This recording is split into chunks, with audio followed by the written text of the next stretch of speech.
Él es Aarón Santana, presidente de la Asociación de Celíacos de España. Muy buenos días. Muy buenos días.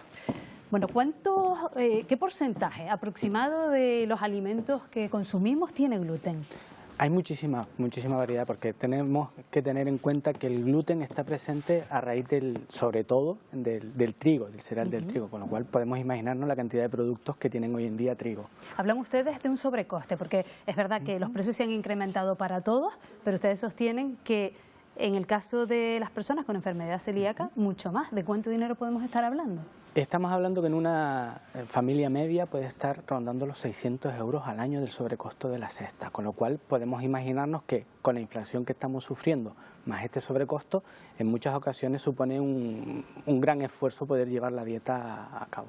Y el hecho de disponer en los supermercados, en las tiendas, de alimentos libres de gluten, es más o menos sencillo, porque yo sé que hasta hace unos años no lo era tanto, pero a medida que va pasando el tiempo, no sé si esa situación ha cambiado. Ha cambiado bastante, la verdad es que estamos bastante cómodos en esto y podemos ir a la cesta de la compra con bastante facilidad, y hay muchísimos establecimientos que están apostando por estos productos. Sí es verdad que hace muchos años que era muy difícil, y de hecho tenemos que recurrir a herbolarios.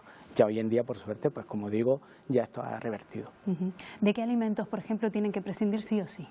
Tenemos que prescindir de todo alimento que contenga trigo, cebada y centeno. Estamos hablando de pan, de pastas, de bollería, todas estas cosas que suelen ser habituales en nuestra dieta, pues tenemos que prescindir de ellos y tenemos que buscar siempre productos alternativos.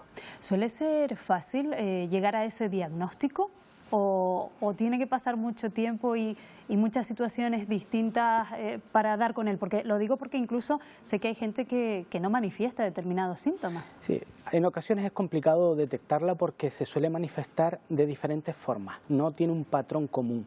Nos puede venir incluso pues una anemia. ¿Quién puede sospechar que una anemia puede ser debido a una celiaquía? Pues sí que lo es. Entonces, al manifestarse de diferentes formas, en ocasiones el diagnóstico precoz suele ser complicado.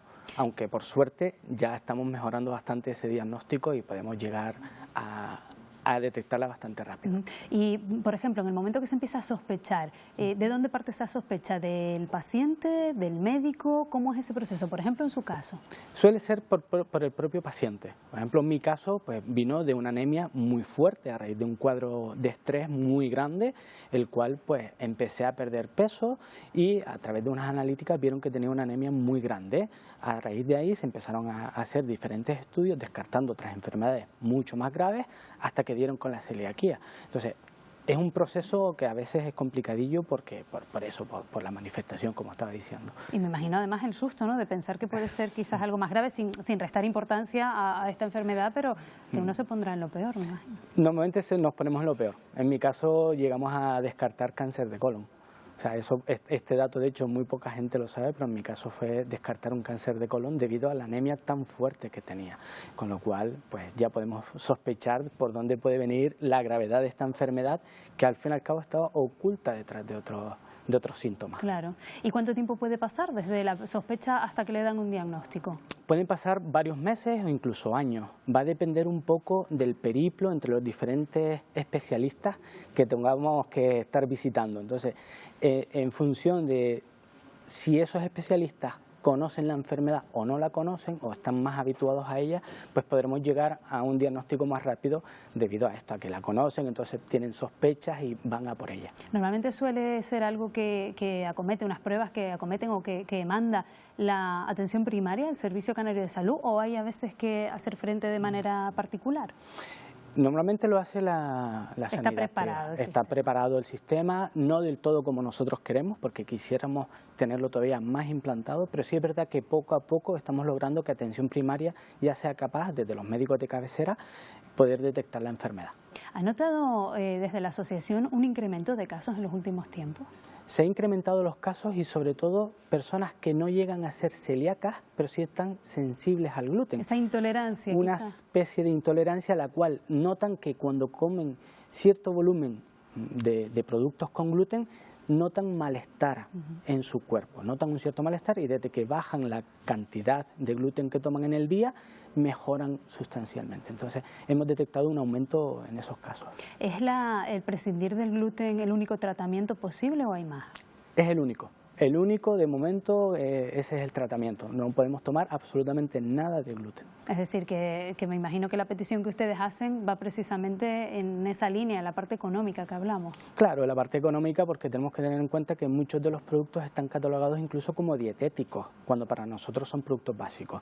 Y estamos reivindicando precisamente que la medida impuesta por el gobierno estatal no sea algo transitorio, no sea algo de 6 meses, que sea ya definitivo, incluso que muchos de nuestros productos sean catalogados como productos básicos, el cual estén exentos de cualquier impuesto, que lleguen al 0%. Eso es una de las principales reivindicaciones que hacemos. Hábleme, por ejemplo, del precio de un paquete de pasta. Supongamos lo que podría costar para una persona que no tuviese que prescindir del gluten y para ustedes. ¿Cuál es la diferencia? La pasta suele estar en aproximadamente el típico de medio kilo, pues suele estar en euro poco como mucho, euro 20, euro 40, euro 50.